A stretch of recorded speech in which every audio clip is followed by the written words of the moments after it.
Hey everyone, we're going to be doing a no soak, no simmer grain spawn sterilization using rye berries.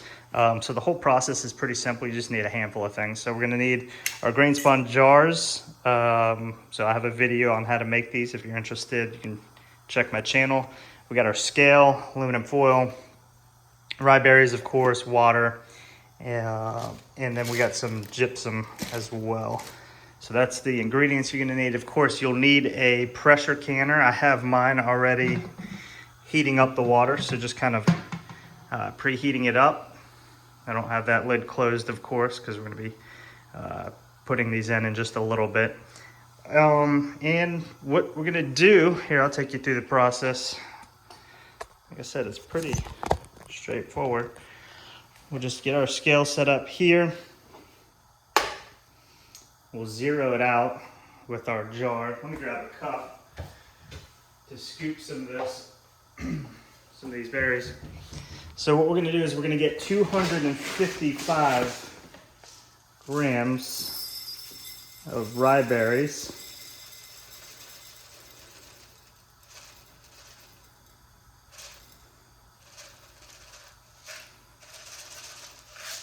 Keep it close there, and then we're gonna take a quarter teaspoon, so this is half a teaspoon, but we're gonna take a quarter teaspoon of gypsum and just kind of sprinkle it in.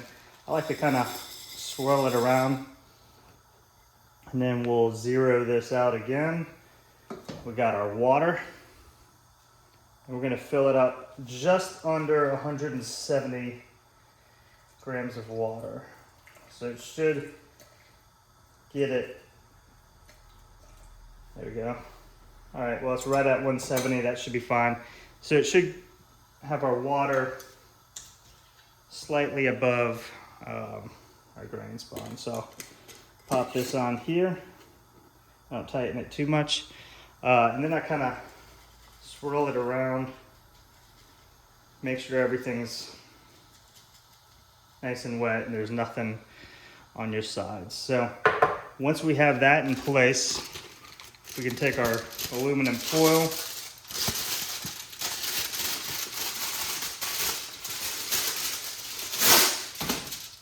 get our sheet. I just kind of rip this side off here because you don't really need it. And we're gonna just kind of cover it there.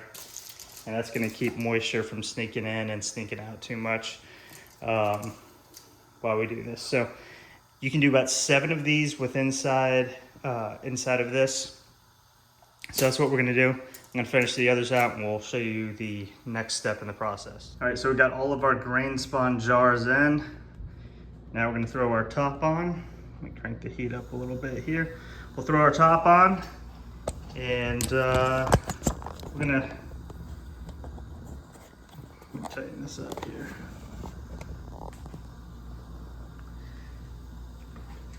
We're gonna leave it in here for about 90 minutes once it gets to 15 psi. So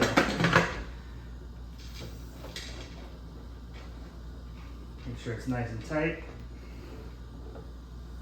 We'll put our pressure regulator on here once this is popped up, and then we have a steady steam, and then we'll keep it at 15 psi, like I said, for about 90 minutes.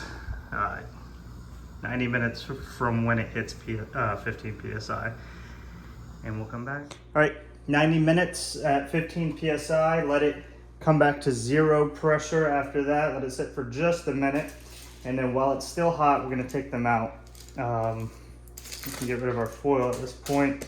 Always remember to tighten this up now that we're done. And you can see here, it's drier on top and a little bit more moist on bottom. So you just wanna make sure while this is still hot